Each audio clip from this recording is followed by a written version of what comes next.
Hi, Roxanne. Well, I see it's 7 o'clock.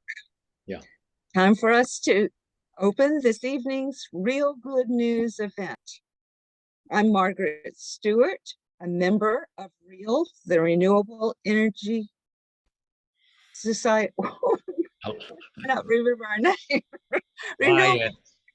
Alliance of Louisville. There we go. I'm glad to welcome all of you and those who will soon be joining us, I trust, to our 10th Real Good News event.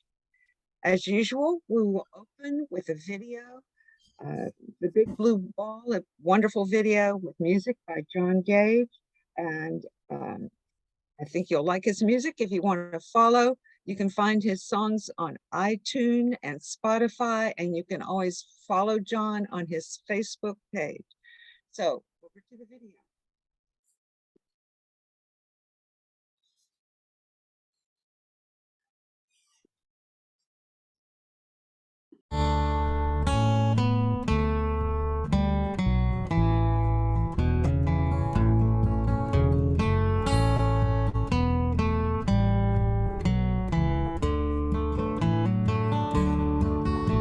I live on a big blue ball. I never do dream I might fall, but even the day that I do, I'll jump off and smile back at you. I don't even know where we are. They tell us we're circling a star. Celestial creatures of light. We're children of love shining bright.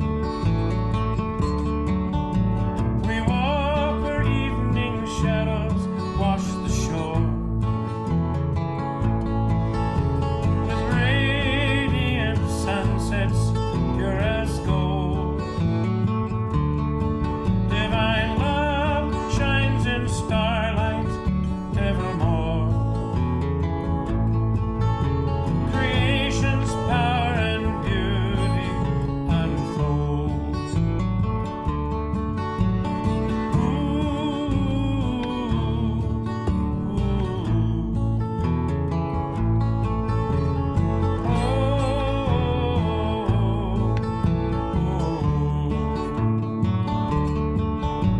We're learning as children to let go, surrender to the sacred river's flow,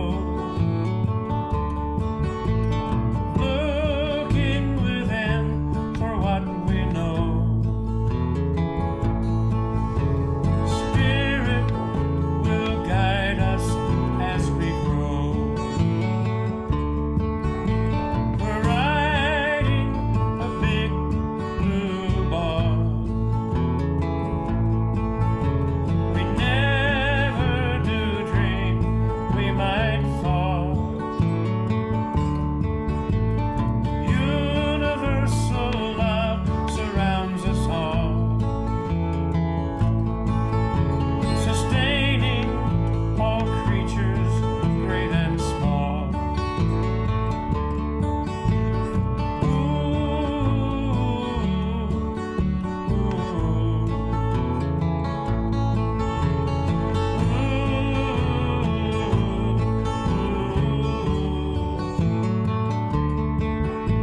We live on a big blue ball. Universal love surrounds us all.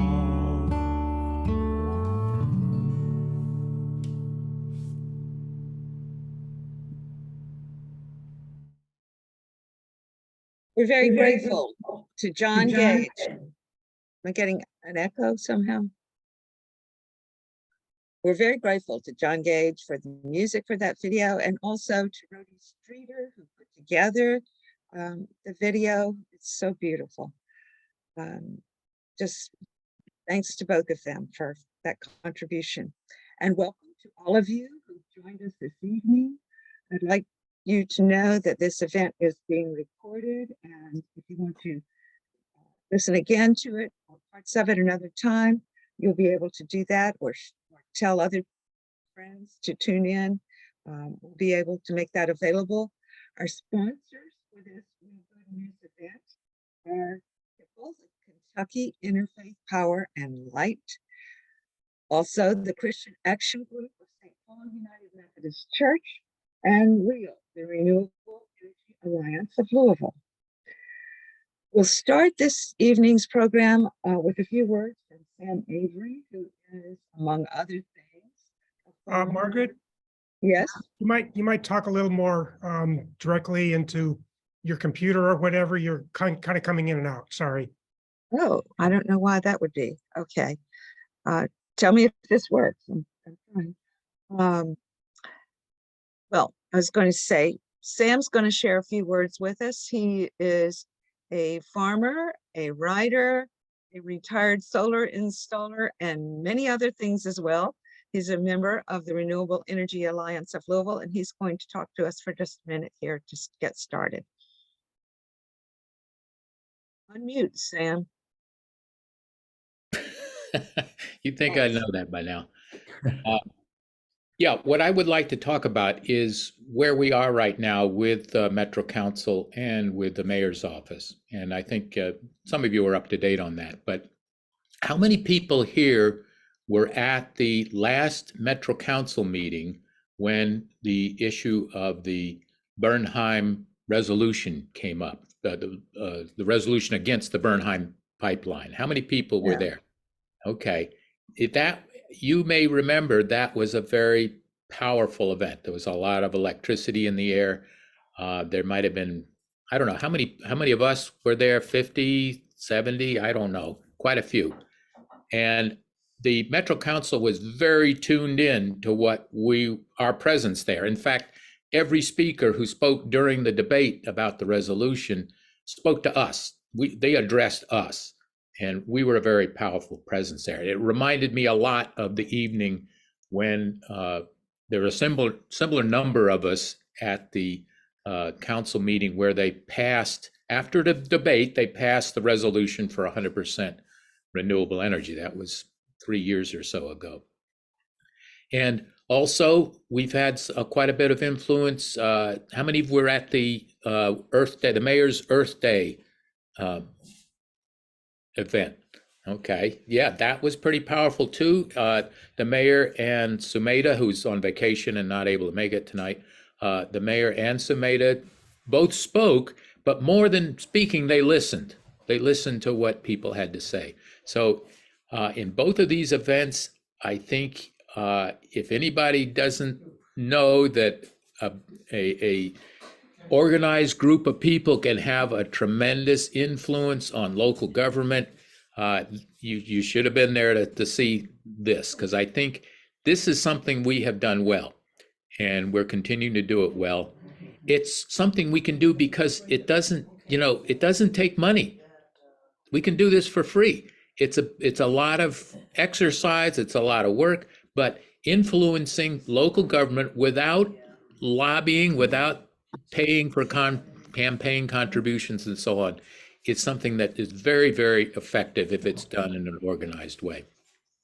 And I think we have done it in an organized way. And the main thing that we have done extremely well is to keep at it.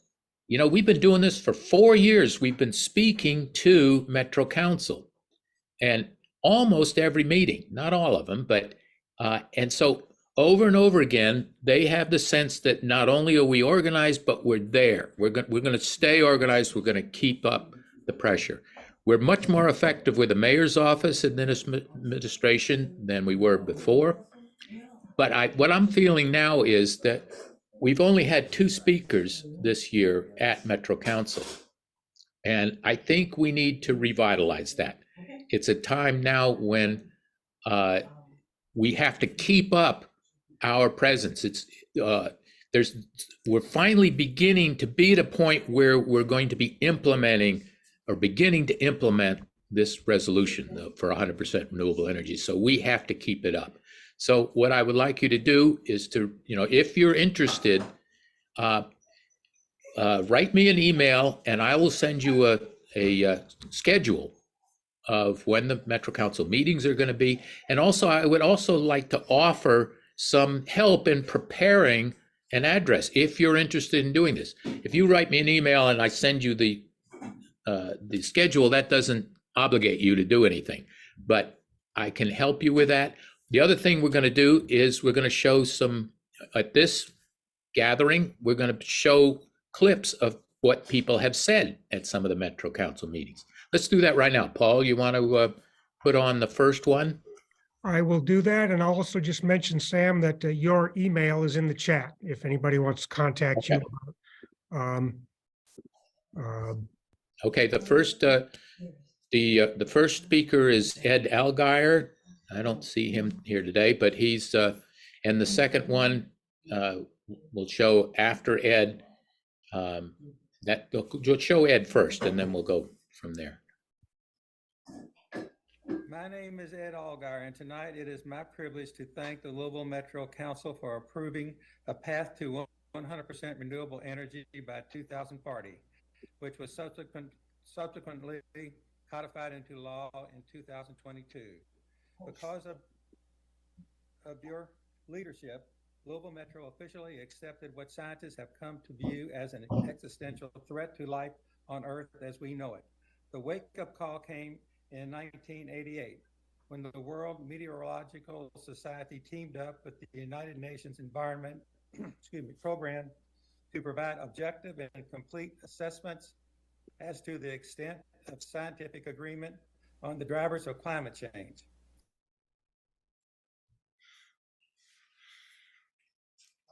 Okay, do we have the next one is, these are excerpts, this is not the whole thing. The next one is Terrell Holder, who spoke actually on the same night.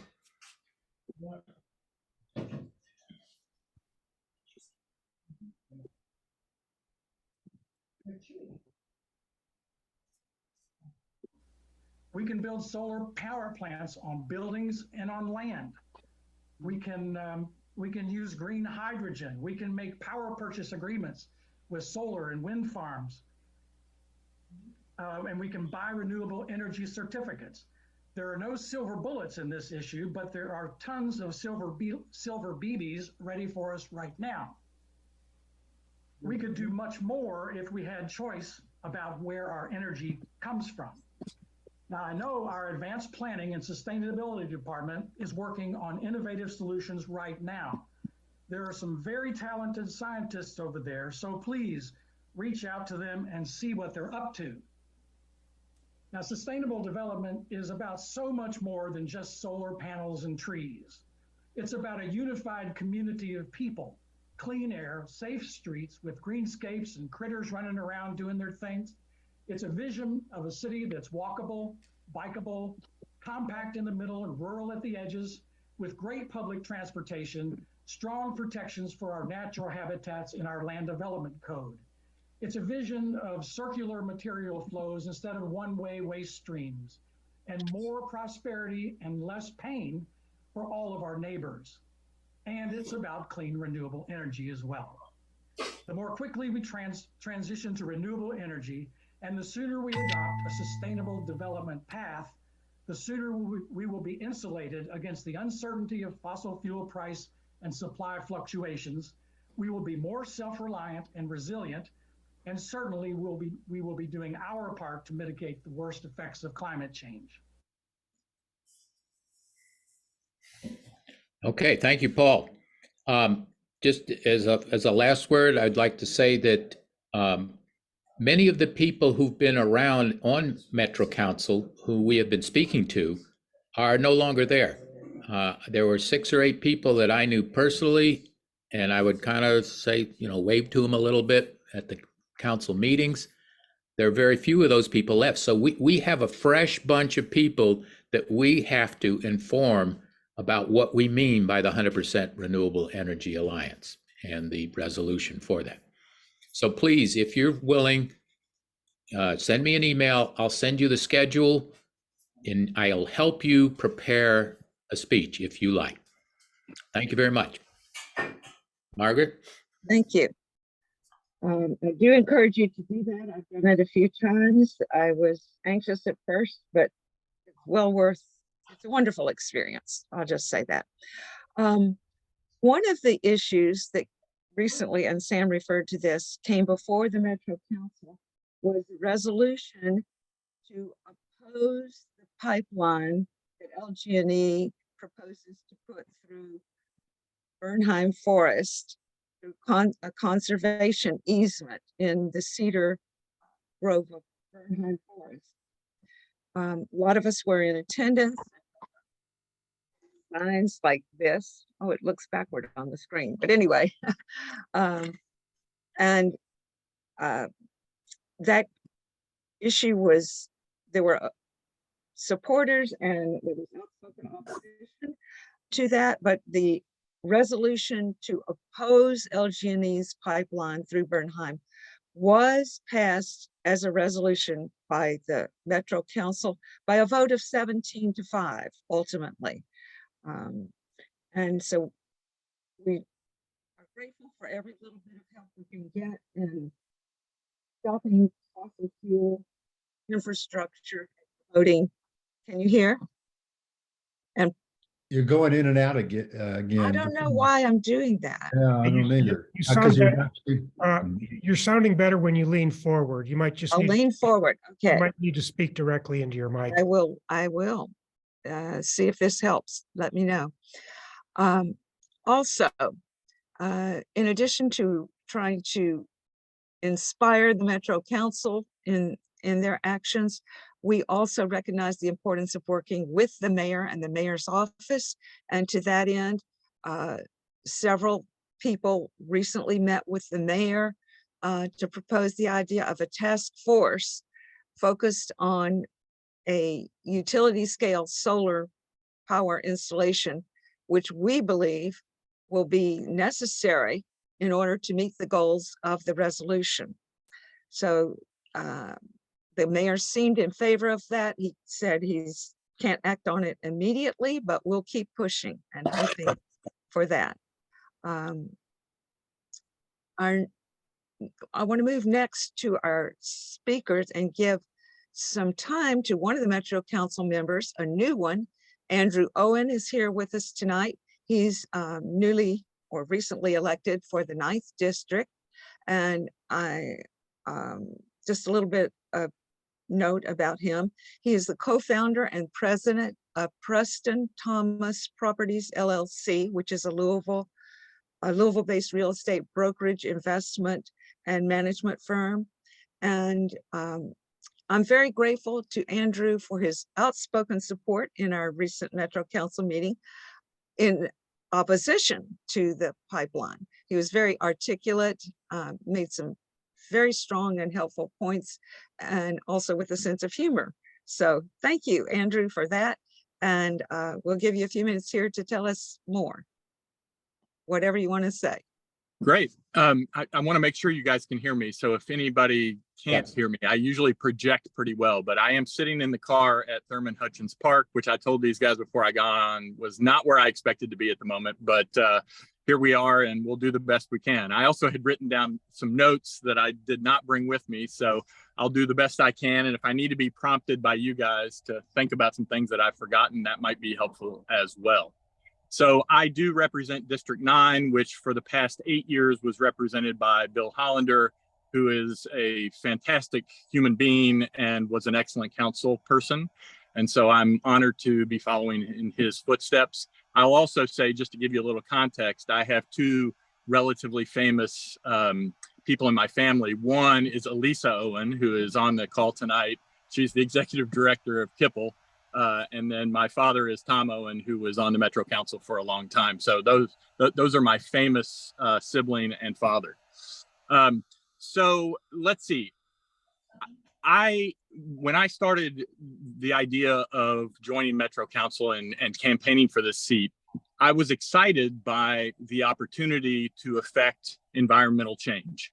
The way I view it at this point in time is that all of the real environmental work is being done at the local level. And for the time being, we do not need to be waiting for state governments, our state legislature, or the federal government to be saving us from environmental catastrophe and from climate change. So I always felt like there was a real opportunity at the local level, particularly here in Louisville, to make some real difference and to make some real change. So let me talk a little bit about what I think that looks like. I'll start with Bernheim because that was a very recent issue. And let me step back and say, yes, Sam, when people show up, when real shows up, it makes a difference at Metro Council. So I sit on the other side of the room, and when you have a group of committed people in the chamber supporting or representing a certain side on an issue, it makes a difference. And I can tell you that from personal experience. So absolutely continue to show up at Metro Council and speak. The other thing that you didn't mention is people came to the subcommittee meeting, the committee meeting where that resolution was discussed. And that is also helpful.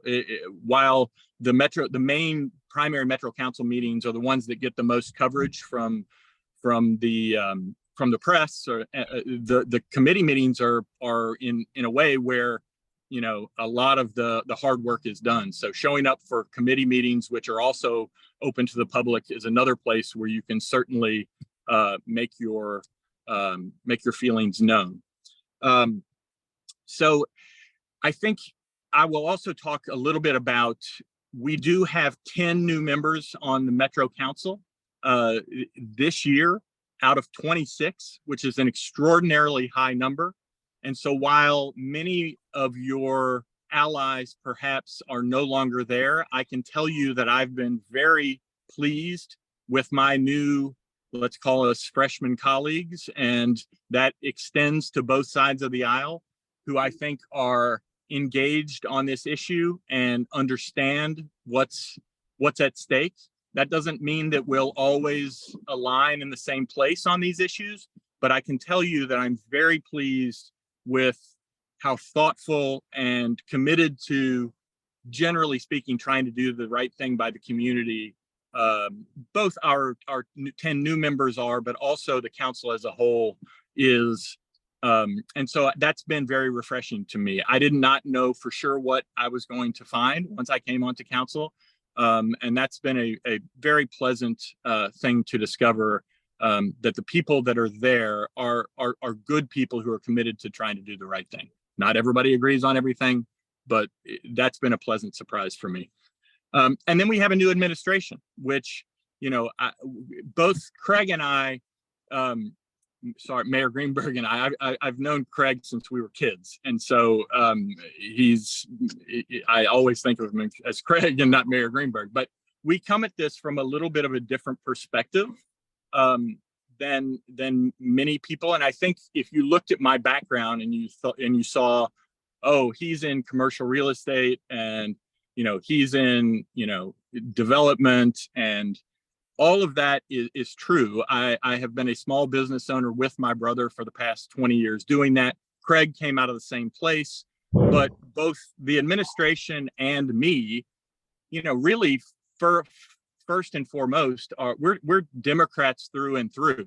And so, you know, while we're, you know, come from a entrepreneurial background and a business background, that in no way, from my perspective anyway, affects how I view the environment and the importance of the environment and climate change and the things that we need to do as a city and do in very short order.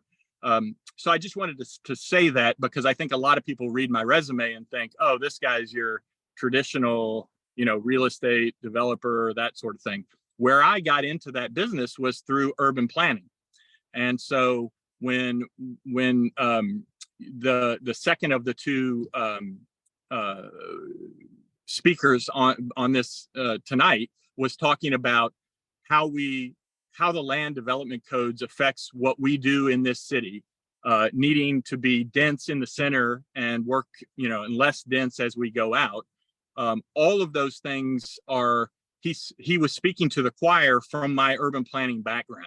So, and I'll tell you, one of the things that I have found in the 9th District is when I talk to the 9th District about things like the constituents in the 9th District about the environment, I talk to them about affordable housing. Most of my constituents say, we're all for that. We're all for more affordable housing. We're all for, doing right by the environment. But then I talk to them about more density or more height in development, and they start getting squeamish. And I tell them, you cannot, on this issue, you cannot have your cake and eat it too. If you don't want more dense development or more height in your neighborhood, then what you're saying by default is that you want all new development to go to Bullitt, Shelby, and Oldham counties. And all of us on this call know that when you do all of that new development out in green fields on the edge of town, you're creating less sustainable development, a less sustainable city. And that to me is a problem. And so we as council people, and me in particular, when I'm talking about issues such as density and height, I need allies. I need allies to help me explain why those are things that are good for the environment. If we build toward the center, we build toward downtown, the greenest buildings are the ones that are already built. If we could go in and say, and redevelop office buildings into residential, that's something we should do. So we need allies in addition to being able to provide allies to you guys on these issues. And I'll leave it there. And if anybody has any questions, I'm happy to answer anything that I can. Thank you. Thank you, Andrew. We'll have questions later at the end of the other speakers. Appreciate your words now, and we'll move to Steve Ricketts, who is the owner of Generation Solar. He's former general manager for Solar Energy Solutions. He's currently the chair of the Kentucky Solar Energy Society. And by the way, he happens to hold degrees from Reading University and Cranfield Institute of Technology in the UK. That's the UK across the ocean. So, Steve, to you.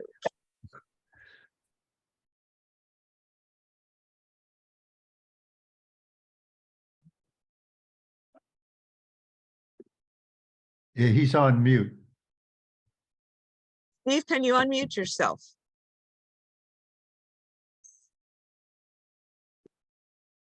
Off mute, and then we will share again. There we go. All right, better? All right, thank you.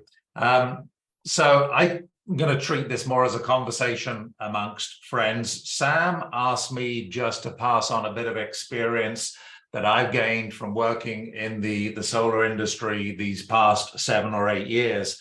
And I owned and ran Kentucky's largest residential and commercial solar kind of company.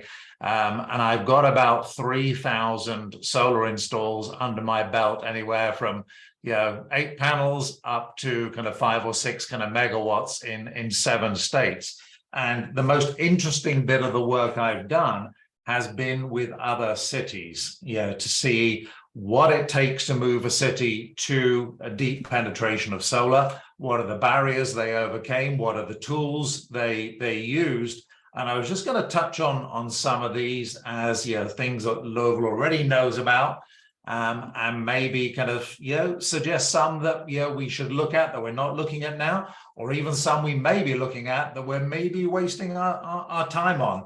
And forgive me if I'm a little bit contentious in some places, because I think change doesn't happen sometimes without pushing the boundaries a little. So I'm also going to have a think about what Louisville needs to be doing now under the new administration. So we have a grand design for Louisville with firm sustainability plans, and the people on this call had a very big kind of hand in that. But I look at these goals by 2030, 2035, and 2040. And over the past few days, I've asked a lot of my colleagues, many of whom are environmentally aware, what are the steps and what are the building blocks the city has proposed to get to those goals? And 100% nobody could tell me what we were going to do to actually make those targets a reality, which is a pretty telling kind of thing to me. That the people who operate in this area don't know how we're actually going to get this done by those dates. So when I look at other cities in the area, I picked out 8 approaches they had to make significant progress on clean energy. And I'm talking about cities like South Bend, Cincinnati, Evansville, Bloomington, even kind of Lexington these days, who's taking steps to leave kind of Louisville behind at the moment. Bowling Green, Nashville, all of these areas I've had the pleasure of kind of working with. I don't think anybody's got the complete answer, but they'll have done some or all of these kind of things, and some or all of these things maybe things that Louisville shouldn't do. So let me kind of take a quick wander through this, and this is in no particular order whatsoever. And the focus is, how do we increase rapidly the penetration of clean energy within our city and county? I would say Solarize is an obvious kind of tool in some ways. We picked this up because it worked in other states. Indiana doubled the amount of solar in many of their cities by running 7 to 8 years of Solarize campaigns. Proven track record. It works for the homeowner. It works for the small business. We've now started to roll it out. We were the 3rd biggest campaign in the US last year, and it's now in Frankfurt, if you hadn't noticed, in the last few weeks, and it's also launched in Lexington. And as of this minute, we are now covering 1/3 of the population of Kentucky with those 3 campaigns, because it's not just the city, it's the surrounding counties as well. So a decent tool. Doesn't solve for business, doesn't solve for city, but for the homeowner, it gives people increased access to cheap solar. So good on that. The second tool that many other cities are using is this utility clean PPA that was mentioned earlier on. Either building it, or most people are going with a third-party developer, or where they can, where their utility to supply dedicated clean energy from utility scale development in or around their city. Great example would be Cincinnati. They struck a PPA for electricity at 3.5 cents per kilowatt hour nearly 3 years ago, 3.5 cents, which is not far above the levelized cost of energy, or the cost to produce energy in a classic kind of legacy power production situation. So 3.5. And that was all at the time dedicated to run their water and sewage system. The slightly kind of bad news is the cost of a PPA has gone up due to inflation, particularly in construction materials, and it's now just over 5 cents per kilowatt hour.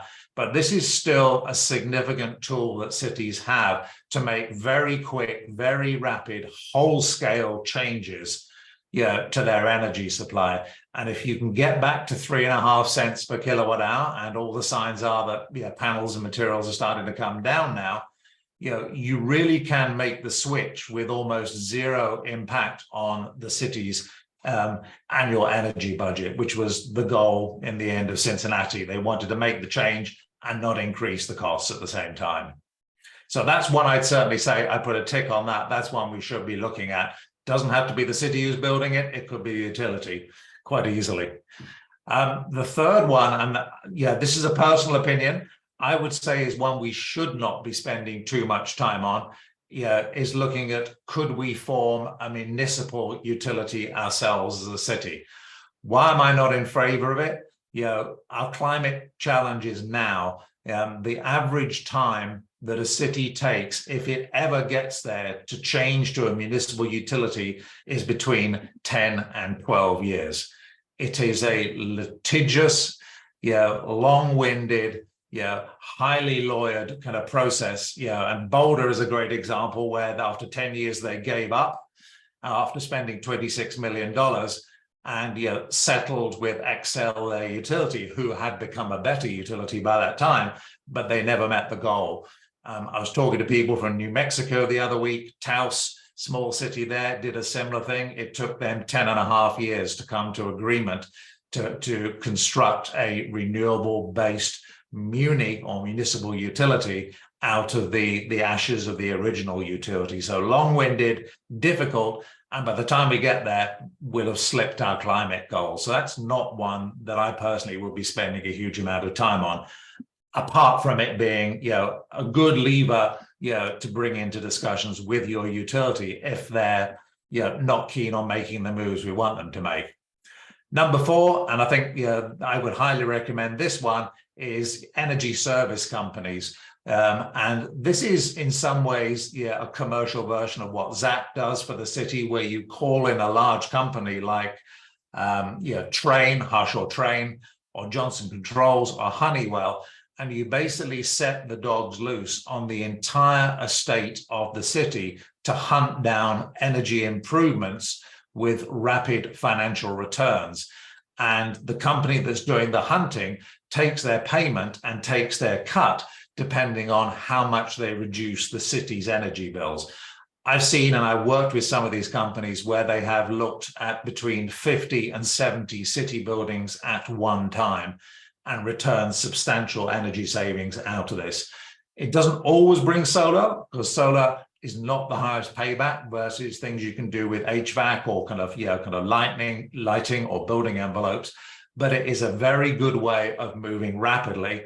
They do take a profit out of it. You could take a view that the city would be better doing it themselves, but you see cities move at the speed of light when you bring a big company in and target 50 to 100 buildings at once with the expertise that these people can bring to bear.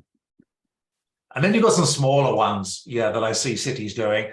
I'm seeing, the likes of San Diego, Rhode Island, Dallas and Houston and San Antonio, bringing in ordinances now to make buildings solar ready, to make every homeowner or every new building cheaper to convert to solar, having the conduit in place, having the breaker panels ready to take your solar, combining it with very streamlined permitting systems where you can get approval on a solar project in 20 minutes, not 20 days. That is something that can be looked at. I wouldn't say it's a big lever we can pull, but it's certainly supporting the other activities we see here. The next one that I see, a lot of talk about, but frankly, not a lot of action, is the property assessed clean energy bit, or as we like to call it, EPAD, where you build into your property taxes the expense of putting solar typically on your commercial property.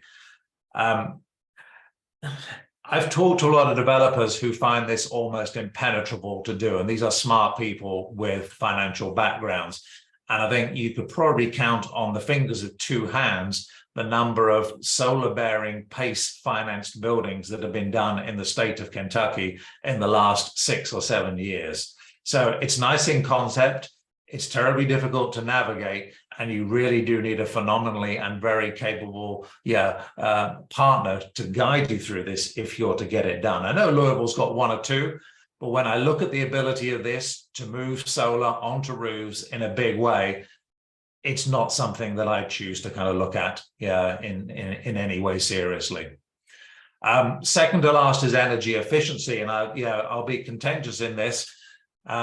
I think energy efficiency, much as we need to focus on it, it is not a subject that sells. It is not a subject that people get interested in. So as much as people want to engage in it and reduce the energy consumption of buildings to make the adoption of solar easier, particularly at the home level, nobody does it and nobody pays for it. And there is almost no energy efficiency industry in this state right now. And I would say that I know that because I've looked for it for clients, and it's almost kind of passed out of fashion, sadly. But what I do see cities doing is sponsoring or giving grants to people to do energy surveys of their home, giving them basically a token for $300 or $500. I've seen that in Illinois. I've seen that in West Virginia. And that does make things happen, but it is on a grant basis. And when you give people money, they act, and then they typically move on from doing energy efficiency to doing solar or doing EVs. But at the moment, unless we put money into it, and particularly grant money, it's something that's not happening for the average citizen. And last of all, we have the opportunity to do solar on brownfields.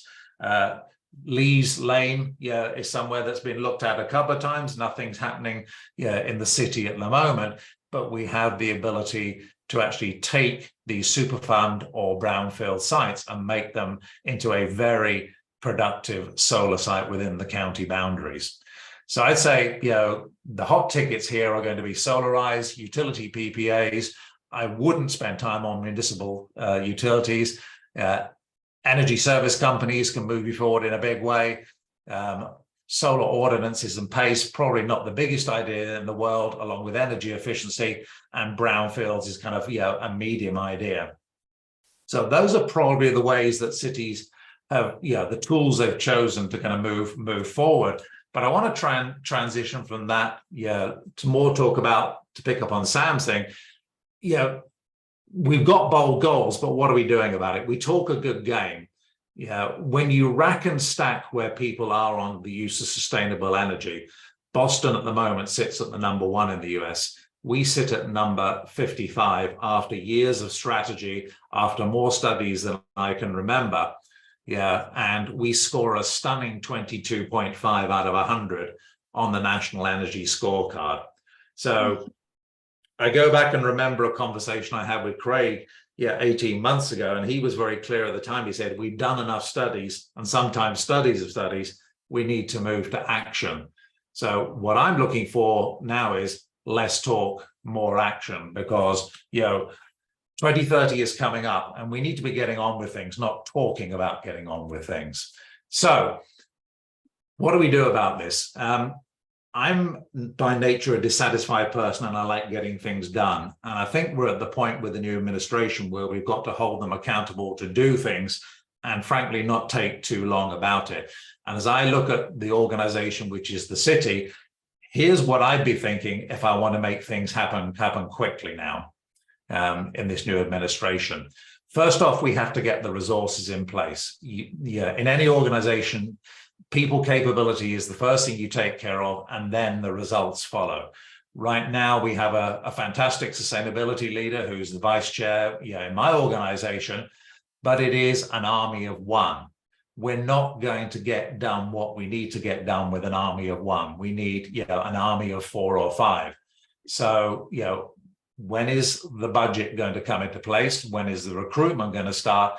And can we do it before it's 2024, or are we going to be talking about this early next year? So we need to build that team and that capability quickly, and not leave it as a token person doing a fantastic but isolated kind of job. Number 2, we need to be bold on our strategies. We can't do everything.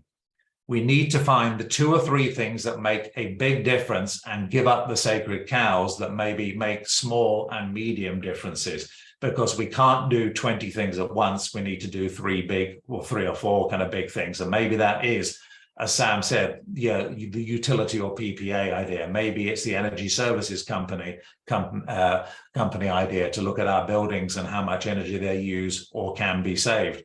But there's things like EPAD that we might give up.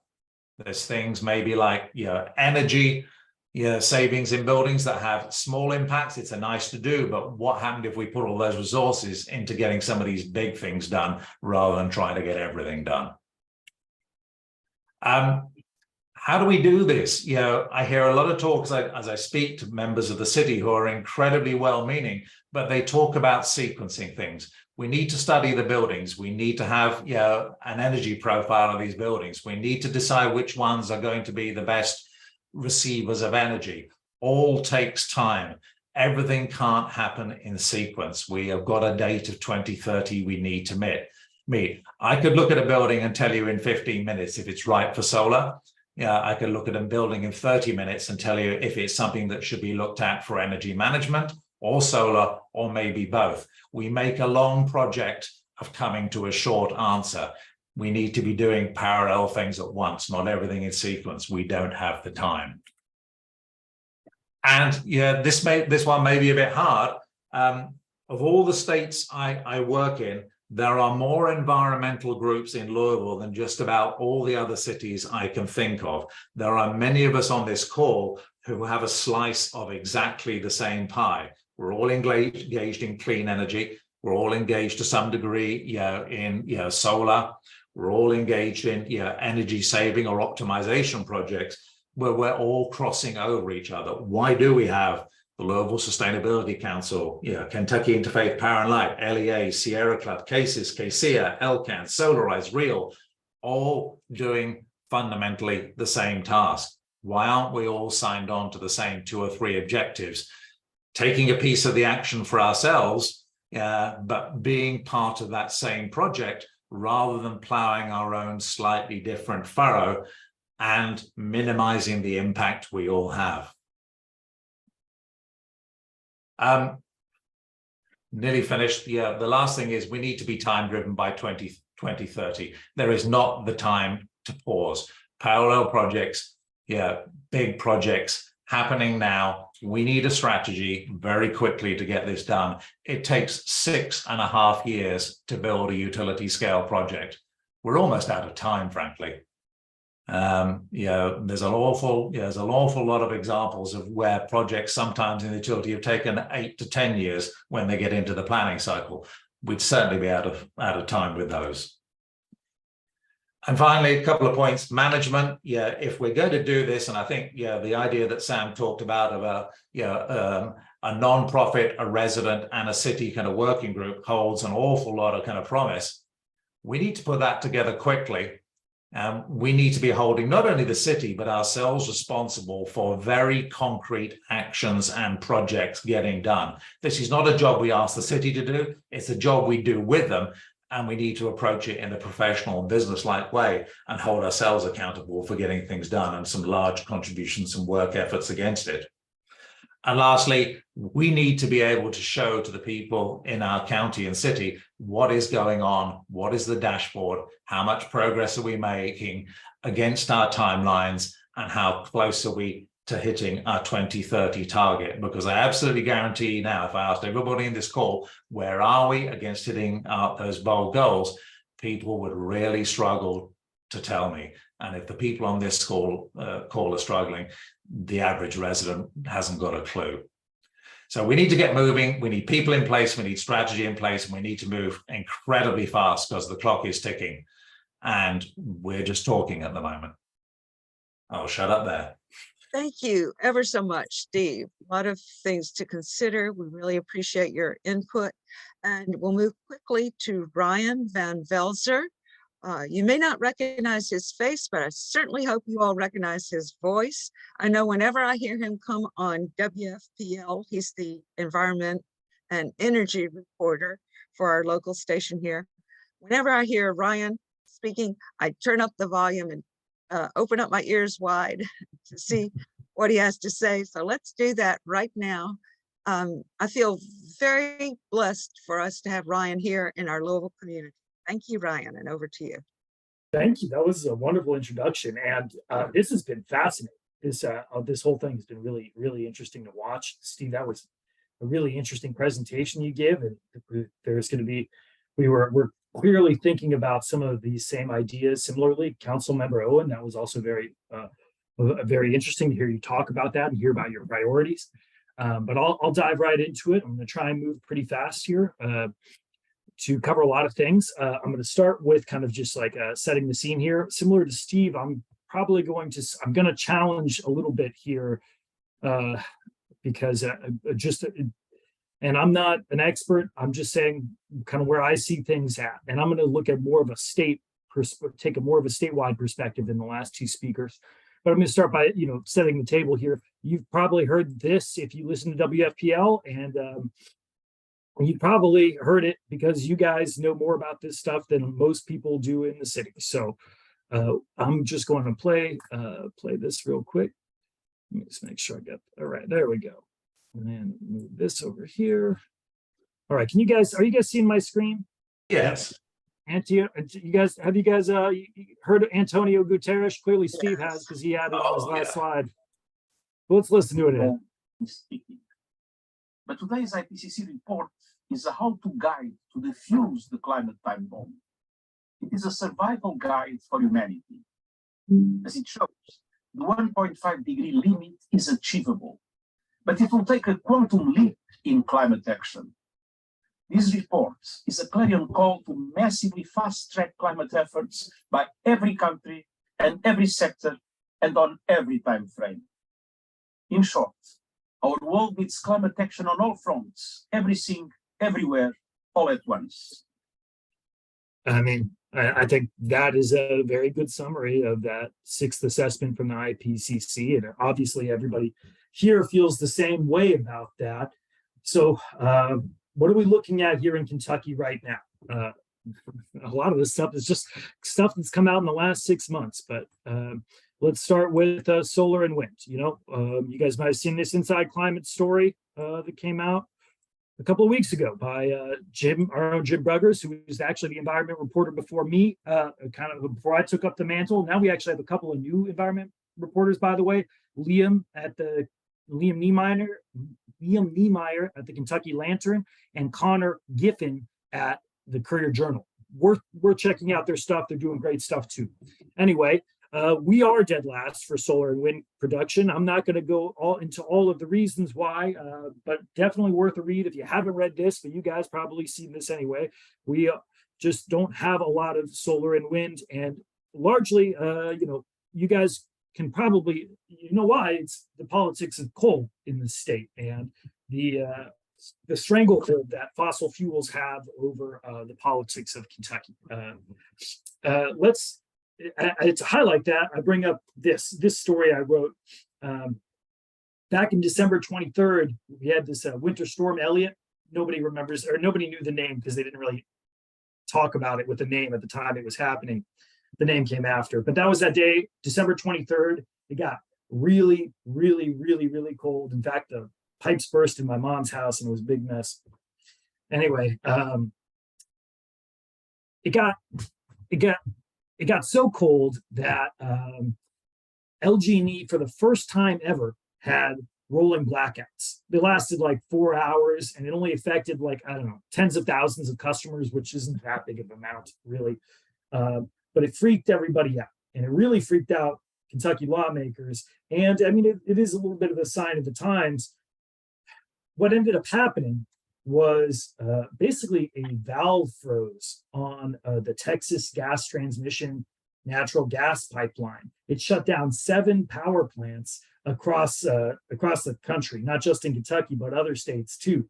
It also didn't help that LG&E underestimated their energy demand.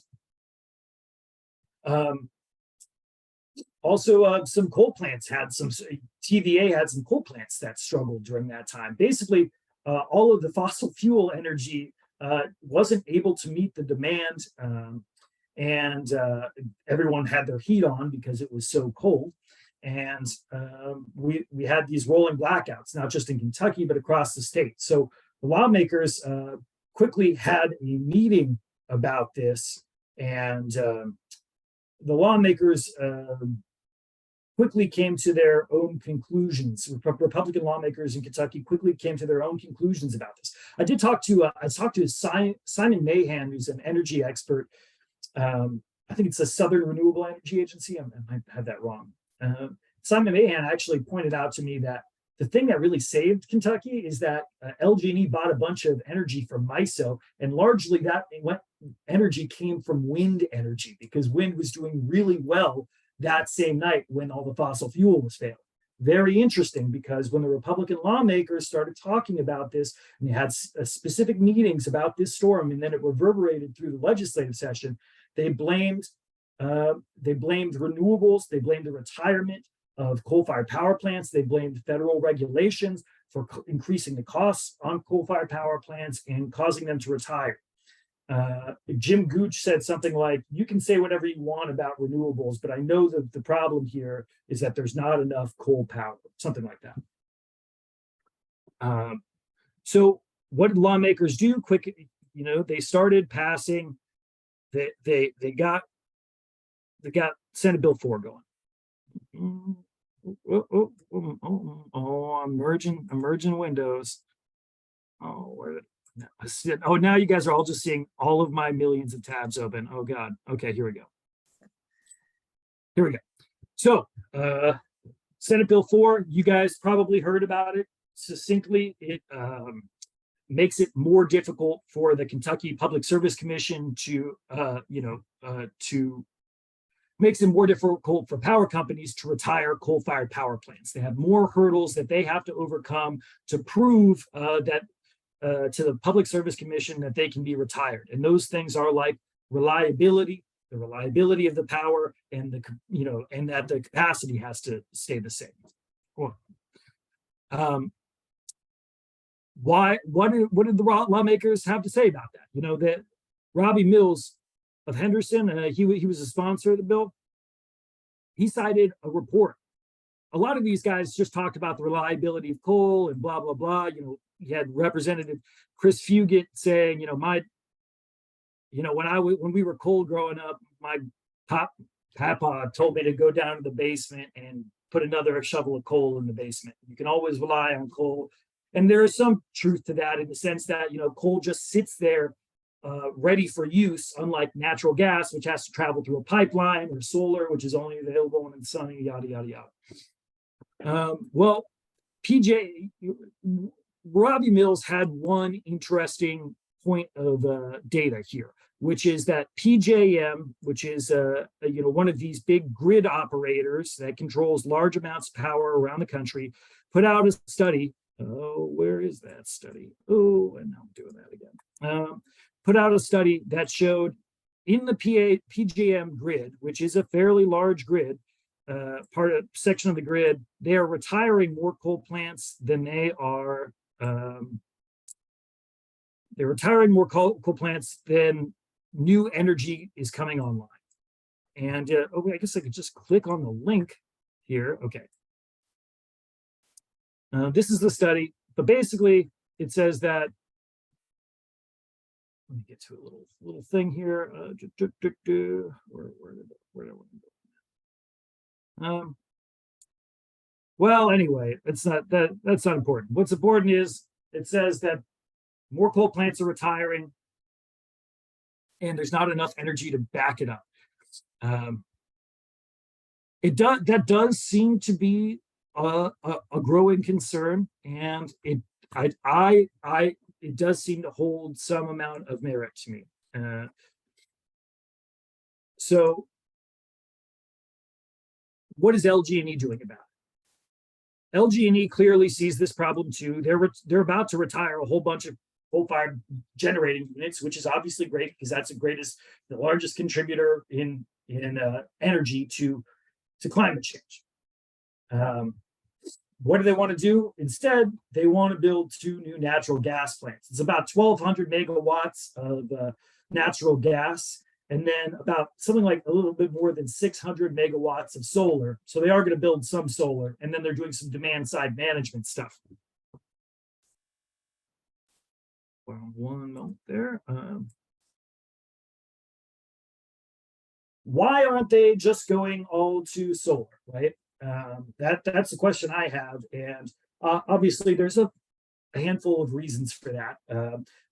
Not the least of which is economic. They do make money off of building these power plants and getting the equity out of them, right? But when I speak to climatologists, I spoke to Carrie Emanuel at MIT. I spoke recently to John Gilligan of Vanderbilt University. They say the same things to me, which is that if we don't have the battery technology right now to go 100% renewable at this point. That doesn't mean that we shouldn't be throwing everything we can at the wall here with renewables, but right now the battery technology isn't there, and that you can get to about something, you guys probably know this better than I do, but something like 60-70% saturation with renewables before you need to have some kind of base load power to supply the rest of the time. And maybe if everything was working right, this wouldn't be an issue. We had nice big interconnected grids all across the United States, and we were all sharing solar and wind, and we had distributed energy on our houses. Maybe this wouldn't be the case, but with the way things being the way they are, I can understand why LG&E is deciding to build 2 new natural gas plants. It's not a great solution. In fact, it's a very bad solution because, it's what, 60% as much carbon dioxide as coal, something like that. And of course, we know that how bad methane is in the short term. But the way that I imagine LG&E is looking at it is that if they don't want to have brownouts, which is also what these Republican lawmakers are terrified of. They're terrified of brownouts, and honestly, it is a major concern. It's a major concern for the climate movement as well. One thing I think about a lot is that when it gets too hot and when it gets too cold, people die. And if we don't have reliable power, people will die. And that's something that we have to consider. Obviously, if we don't do something about the climate, we're going to basically, screw over future generations for millennia, for more than that, for hundreds of thousands of millions of years. So people are going to die. There's a trade-off there of future and current generations. So what do we do here? What are some other choices here? One choice, obviously, is to use natural gas as a bridge fuel. That seems to be what LG&E is doing. There's, of course, the distributed energy path, but that requires some major legislative changes. And obviously, the power companies don't really want that because they have gone to bat in the legislature here to try and minimize the value that customers get for distributed energy. I realize that this is kind of like I don't want to end on a bad note. So I do have a couple of there's a couple of good ideas out there as well, which are, this I found particularly interesting. I'm just trying to figure out, obviously we need to move to renewables as fast as possible and as much as possible. But what about that 30%? What about that other part that needs to be baseload generation until we get the batteries? And maybe I'm totally wrong here. I'm open to that. Until we get the batteries in place, what do? Well, the DOE is talking about finding hundreds of retiring coal plant sites to convert to nuclear.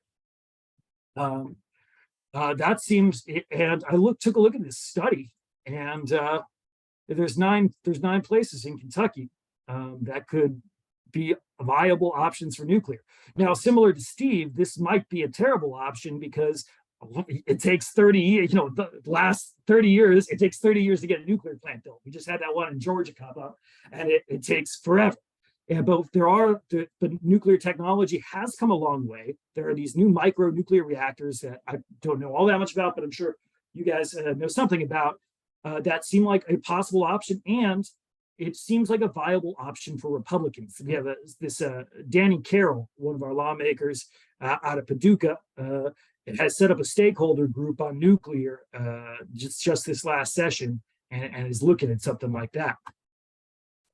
So I just want to talk about one last piece, here, and all of this is about me trying to understand how are we going to get to this renewable energy goal, and obviously we need to end our reliance on fossil fuels. So don't mistake me there. But how do we do this and preserve life and preserve the most amount of life? That's my goal.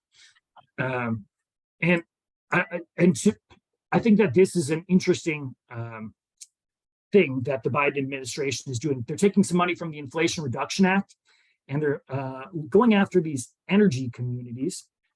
And go figure, Eastern Appalachia is one of those energy communities. It was actually the second one they focus on here. These are communities where, because of the decline of coal, the communities have been devastated. And there is some truth to what the Republican lawmakers say, that it's not just federal regulations, but federal regulations did play a part in increasing the costs on coal-fired power plants. Of course, that had the benefit of improving air quality, improving water quality, and making overall many people's lives better and limiting deaths. But the downside of that, those increased federal regulations, is those coal plants cost more. And so we have this decline of coal, especially in places like Eastern Kentucky. And during the session, what I heard from lawmakers like Representative Fugit and Senator Philip Wheeler was that their communities are devastated by coal, and that they blame the federal government for that. Well, here is an option. Here's the federal government saying, we recognize the economic devastation that has been wrought on these communities because we need to move very quickly from coal. And this does seem like one possible solution here. And I think it's an important solution. I'm not sure how well it's going to work, especially in places like Eastern Kentucky. I'm skeptical of that. But I do know that if we want to solve climate change, we have to get communities like Eastern Kentucky on board. And right now, they're not on board. And the only way we're going to get them on board is by recognizing, first, accepting that their communities are hurting economically because of decisions of the federal government, and giving them the help that they need to improve their communities so that hopefully they come around to the idea that climate change is real and important to their communities before it's too late, before there are so many natural disasters happening there that their communities can't recover. Only once we do that, I think, are we able to bring back the Kentucky legislature and hopefully talk some sense into lawmakers to improve the odds for solar, wind, and renewables in the state. Whew, that was a lot. Anyway, that's the end of it. The choices that we make today are going to affect future generations long past the next millennium, and everything we do matters, and we have to do everything all at once. You're right, Ryan. Thank you ever so much. We really appreciate your contributions as well as Steve's, and we're glad to hear from Andrew. And we do have a few minutes left for some questions and answers. So Sam, will you take it from here for a minute? Yeah, certainly. If we can get back on the gallery view here, what I'd like you to do is, if you have a question, and I hope you do, raise your hand. You can raise it electronically or otherwise, and you can ask either any of our three speakers. I assume they're all still here, and we have some time to fill here. So go ahead. First one, Roger Holman. Yes, yeah. Thanks, Sam, and thanks for the speakers. It's encouraging to hear that there's a lot of people passionate about that, and that Louisville has a lot of groups trying to address these problems. And I want to bring up the thought or the thing that I wasn't going to talk about this, but I've sent to the Public Service Commission. This is both for LG and NKU. Going to Ryan's comment about addressing this at the state level, and Steve's comment that we also need to look at this 2040 goal. What I've done is send a thing to the Public Service Commission, basically say we need to build out 4,200 megawatts of solar, and before the PSC approves the two gas-fired plants, and this is PPL actually has did a study, and PPL is the one that put the 4,200 megawatts out there, said this could be done by 2027. So I think that's something that we can rally around, push the Public Service Commission to do that. Does not require batteries. And that's, again, according to the PPL. Anyway, and also what that would do is provide 40% of the 4,200 would provide 40% of the energy that's used in Jefferson County in 2021. So I would maybe like to get some feedback from that and see what as we said, legislators aside, I know that that's a big hurdle. That's the big hurdle, but this keeps the cost down without batteries, and and if we can accomplish that this decade, that gets the ball rolling, and it starts the distributed infrastructure that we need. And anyway, I will shut up from there. Thanks. Thank you, Roger. Anyone else have a question? Raise your hand. If you have your video on, I can see your hand up. Anybody else?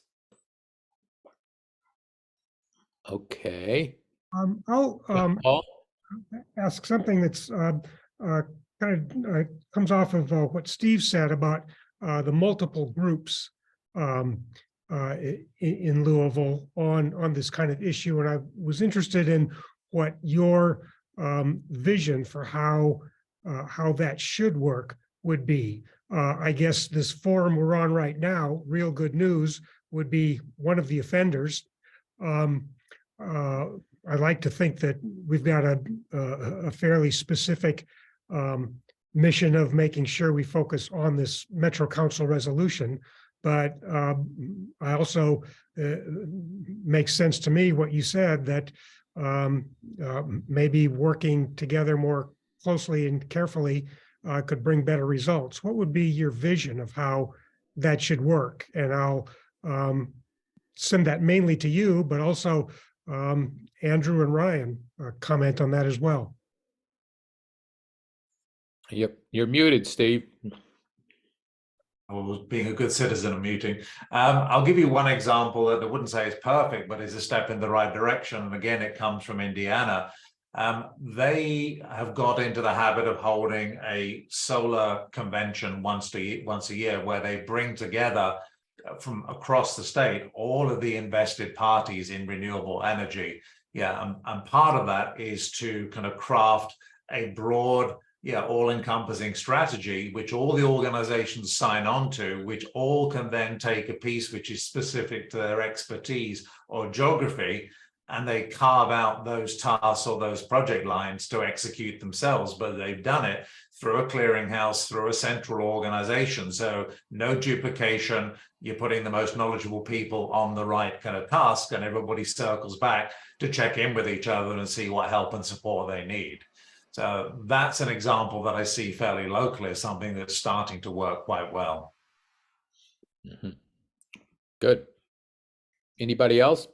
I'll make an analogy that I just had this conversation this past week about the Louisville Independent Business Association and how it interrelates with more specific, so like the Frankfurt Avenue Business Association. And I was encouraging there to be a more interface between those organizations so they could do exactly what Steve was talking about. Concentrating resources, concentrating efforts. To me, that always makes sense from an efficiency standpoint. And whether you do it through kind of a central source and then people take pieces of it and go run with it, however it works, it always makes sense to me that you have like a LIBA, Louisville Independent Business Association, as the umbrella organization, and then they're working very closely together with the Frankfurt Avenue Business Association in terms of trying to recruit members and trying to concentrate resources. The same thing applies here, and I think it's an excellent idea. Okay. I mean, Yeah, Roxanne? I wanted to ask Steve, do you have a name for this organization or this yearly solar summit? Yeah, I can send details through the one that kind of happened kind of last kind of year, December, so you can see the structure of it. Yeah, it's hosted and facilitated by Solar United Neighbors, but it's the Indiana Solar Convene. I can certainly share details of that. Okay, thank you. That would be helpful. Clearly, unity is your strength. I mean, I'm amazed at what you all have accomplished in working together. It's no small feat to get what you've done accomplished at the Metro Council level. I will say, on the flip side of that, I see at the legislature, lawmakers don't meet a whole lot of resistance out there. They run into good old Tom Fitzgerald, who does a great job of making bad bills less bad. He's very good at that. He's been doing it for a very long time, but he could use some support on that side of things because I don't see a lot of other people out there doing that. Yeah. I mean, I'll just throw out one idea. I mean, like it or not, one of the initial kind of remits of the Louisville Sustainability Council was to provide coordination between similarly targeted kind of nonprofits. Yeah, it may or may not have worked as much as we could have liked, but if the city is trying to work on a big project, it doesn't want to work with 10 nonprofits. Mhm. Right. Yeah, good point. And Ryan, actually, I have a question for you, which you may have already answered here. And that is, as we all know, the city of Louisville really has no regulatory power over its energy production. That's a state function. And so I would ask Ryan, as the Clark Kent of the environmental community here, the mild-mannered reporter, I'm wondering, are we barking up the wrong tree here by concentrating on Louisville Metro Council and the mayor's office? Should we instead be working with the state legislature? I think it needs to be both because you've done a great job at the city level. And what I've seen is you push policies, and then I see the city's attorneys then turn around and push those policies in front of the Public Service Commission. That the Metro Louisville attorneys have gone and argued for. I think it was during the integrated resource. Yeah, it was during the integrated resource planning stuff.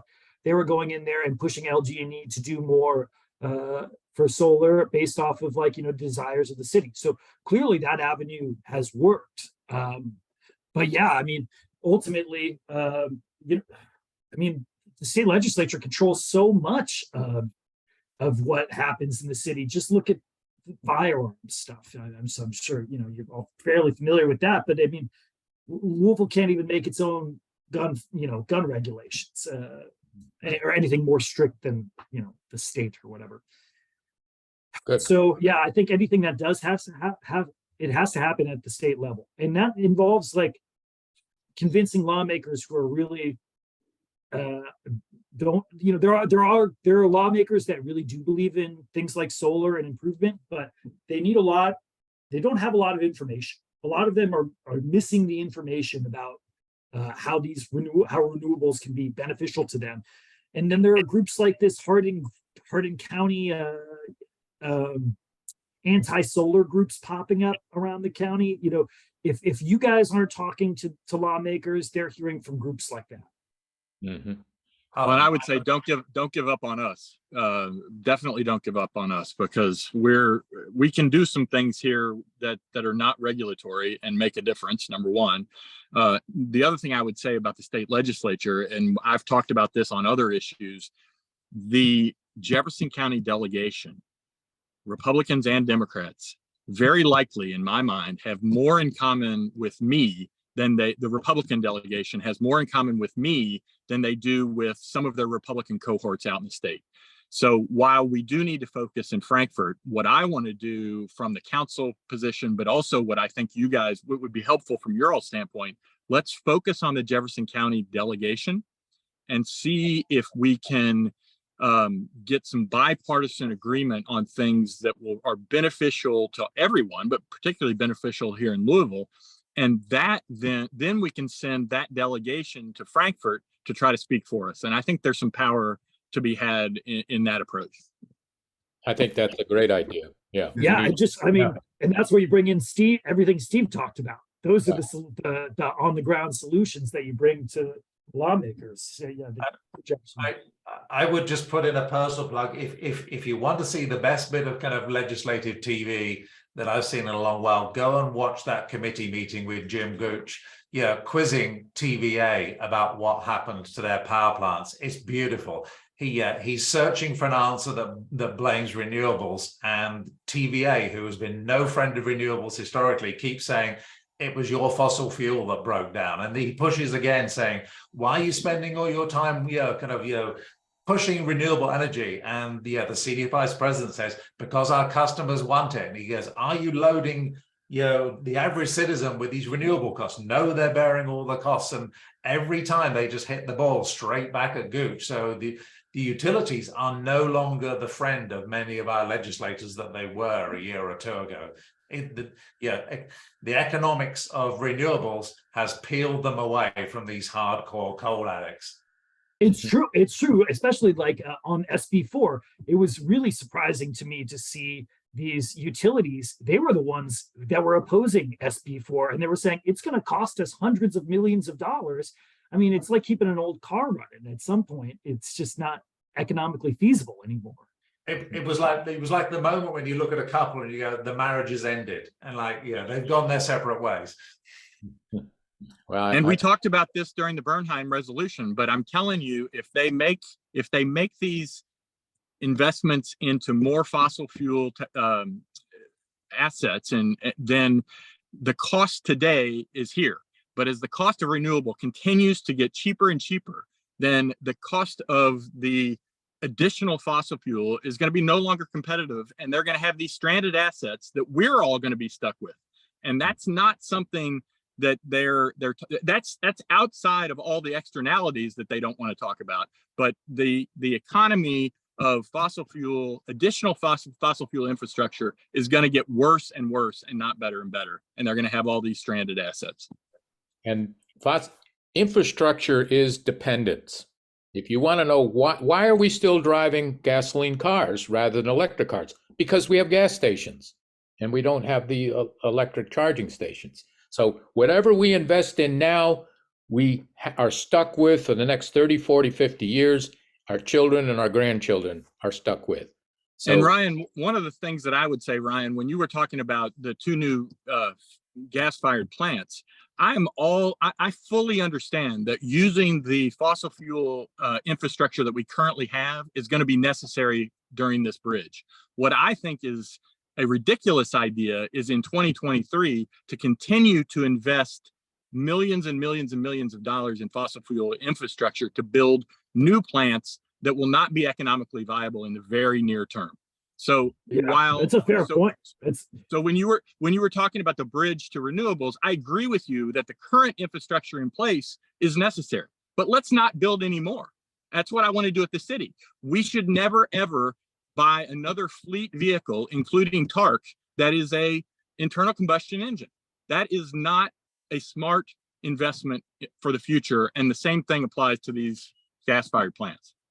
Agreed. Yeah, I think that's a very fair point. I agree with you. We're going to have these things for 20, 30 years. They're going to cost hundreds of millions of dollars. We don't know what the price of natural gas is going to be. It goes up and down all the time. So yeah, there are huge, but like we always know what the price of solar is going to be. That it's just it goes in one direction, right? But yeah, I guess I just worry. My concern is that if we retire too many coal-fired power plants because they're not economically feasible, and we don't get enough solar and wind online because we really suck at that in Kentucky, and because our lawmakers haven't made it easy for solar developers to develop in Kentucky, then what do we do? Mm-hmm. And okay. Yeah. Thank you, everybody. Thank you, Ryan, Steve, Andrew.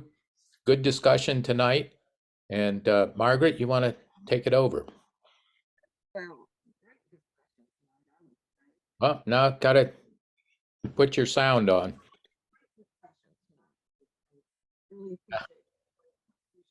Can't hear you. Yeah. Maybe your volume is down, but whatever. You hear me now? Yeah, just barely. I didn't change anything. Yeah. Anyway, thank you for a great discussion here. Appreciate everyone's participation. A few closing remarks. The recording of tonight's event will be available along with previous events that we've had. Margaret, I'm going to have Paul. Do you have that final? Yes, Margaret. Yeah, you're pretty faint.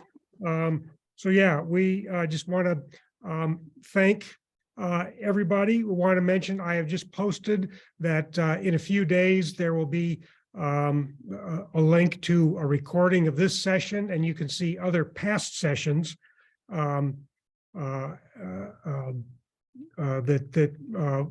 fact, all of the past sessions that we've done. That link is there on Kentucky Interfaith Power and Light section there. So I want to thank everybody, and John Gage, are you ready, willing, and able to take us out? I'm hoping that Wallace has a recording that I made Yes, we to do. play. I just wanted to say one quick word. I don't go to quite as many meetings as I used to, but I've been to a lot of meetings in my life. This was one of the more extraordinary moments. And it also sows seeds of hope. So I'm hats off. I love every one of you. You're my heroes, and it's a great honor to sing for you. Thank you, John. Thank you. Thank you, John. We do have you taking us out from a past show, and we'll run that. And we will give you the last word on that. And thanks to all our speakers. Thanks everybody for participating. And after we hear from John, have a good evening, everybody. Thank you very much. Hi.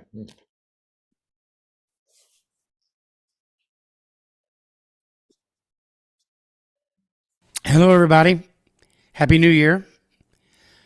I want to say, first of all, that I really enjoy the honor, the opportunity to sing for you. And I also take away a lot of inspiration. Thank you for all you do to make it better.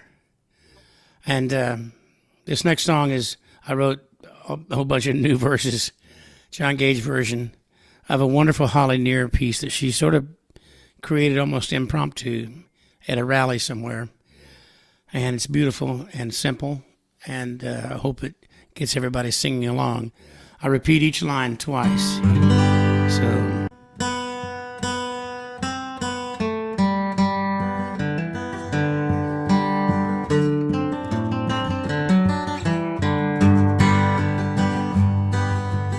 We are strong and gentle people. We're singing for our lives. We are strong and peaceful people. We are singing for our lives. Standing up as one for this good earth. We're standing up for life. Standing up as one for this good earth. We're standing up for life. We are singing for our children. We are singing for their lives. We're singing for our children. We're singing for their lives. We hold a vision for the future. We are holding on for life. We hold a vision for the future.